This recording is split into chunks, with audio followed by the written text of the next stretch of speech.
گفتگو ہو رہی ہے مارکہ کربلا کے حوالے سے، یہ ہمیں کیا تعلیمات دیتا ہے، پیغام کربلا کیا ہے، اور جب ہم کردار حسینی کو اجاگر کرنے کی بات کرتے ہیں تو آج کا انسان، آج کا مسلمان اور بالخصوص آج کا نوجوان اس پیغام کو کس طرح سے انڈرسٹینڈ کر سکتا ہے، اپنی ذاتی زندگی میں، اپنی ڈیلی روٹین میں اس کو شامل کرنا کتنا ضروری ہے، اس پر ہم بریک پہ جانے سے قبل بات کر رہے تھے۔ ہم اسی بات کو کنٹینیو کریں گے، لیکن جو ایک اور سوال میں اپنے مہمانوں کے سامنے رکھنا چاہوں گی وہ معاشرتی مسائل کے حوالے سے ہی ہے۔ آج کے انسان کی جب ہم تربیت کی بات کرتے ہیں، جب اس کی اخلاقی حیثیت کی بات کرتے ہیں تو بڑے افسوس کے ساتھ یہ کہنا پڑتا ہے کہ آج ہم ہر انسان میں، ہر نوجوان میں عدم برداشت دیکھتے ہیں، کسی کی بات کو برداشت نہ کرنا، کسی کی ذات کو برداشت نہ کرنا۔ بڑے افسوس کے ساتھ یہ کہنا پڑتا ہے کہ ہم شاید ایک دوسرے کو بھی برداشت کرنے کی پوزیشن میں نہیں ہیں۔ ہم چاہتے ہیں کہ صرف ہماری مرضی چلے، ہم جو کہیں وہی ہو، میں، میرا اور میرے لیے۔ یہ ہم کس دوڑ میں نکل آئے ہیں، یہ ہم کس دور کا حصہ بن گئے ہیں،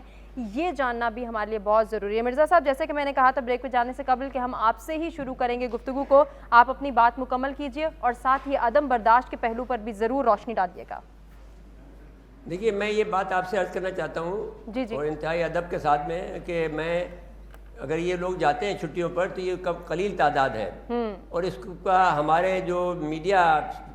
کا جو ایک کنسیپٹ ہے وہ یہ ہے کہ اس کا پھیلاؤ نہیں ہونا چاہیے اور اس پر زیادہ اس پر بات نہیں کرنی چاہیے، اور ان کو بہرحال ایک خاص طریقے سے ان کو سمجھانا چاہیے، کیونکہ ہم اس طرح سے پروموٹ کر رہے ہیں ان کی برے لوگوں کو، ان کو اس کا اظہار کر کے، اور یہ ایک میڈیا میں اس کو یہ ایک طریقہ نہیں ہوتا ہے، میڈیا میں اس چیز کو دبا دیا جاتا ہے، جو اچھے پہلو اس کو اجاگر کیا جاتا ہے تاکہ لوگ اس کو فالو کریں۔ تو میں یہ بات آپ سے عرض کرنا چاہتا ہوں، جہاں تک عدم برداشت کی جو میں نے آپ سے بات کی ہے کہ عدم برداشت تو برداشت کا جو سطح ہے وہ بڑی ہے، اور ہمارے آپس کے درمیان میں، اور ہماری یکجہتی بہت بڑی ہے، اور اس کے علاوہ جو اصل میں یہ بات جو ایک اہم بات جو ہوئی ہے وہ یہ ہے کہ ہمارے لوگ جو ہیں وہ امام حسین علیہ السلام کے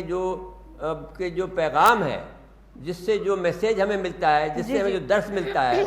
جس سے جو ہمیں آگے جو ہمیں پیغام ملتا ہے، جس کو ہمیں رہنمائی ملتی ہے، وہ یہ ہے کہ حق و صداقت کا جب مارکا ہو تو ہمیں حق و صداقت کا ساتھ دینا چاہیے اور کسی فاسق و فاجر کا ساتھ نہیں دینا چاہیے، اور حق و صداقت کے لیے جان کی قربانی بھی اگر ہو تو وہ دینی چاہیے، اور یہ پیغام ہم نہیں پھیلا پا رہے ہیں، اور اس کے اندر ہمارے ہاں جو رسومات ہیں وہ بہت زیادہ ہمارے عمل دخل ہے۔ اب اگر اس کے پھیلانے میں جو اس طرح کی یہ مغربیت کی بات چل رہی ہے، تو مغرب نے کبھی بھی ہمارے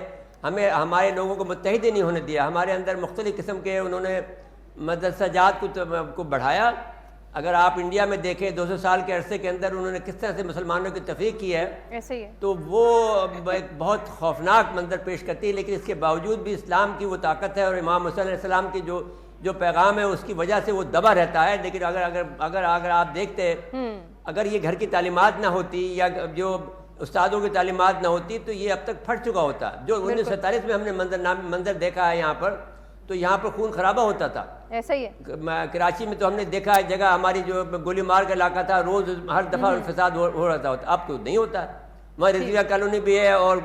فردوس کالونی بھی ہے، تو اب کچھ نہیں لڑائی ہوتی ہے۔ تو اس میں برداشت کی کیفیت بڑی ہے، اور ہم یہ سمجھتے ہیں کہ اس میں جو پھیلاؤ ہے اس کا بڑھنا چاہیے، اور یہ تعلیمات جو ہیں ان کا فروغ ہونا چاہیے۔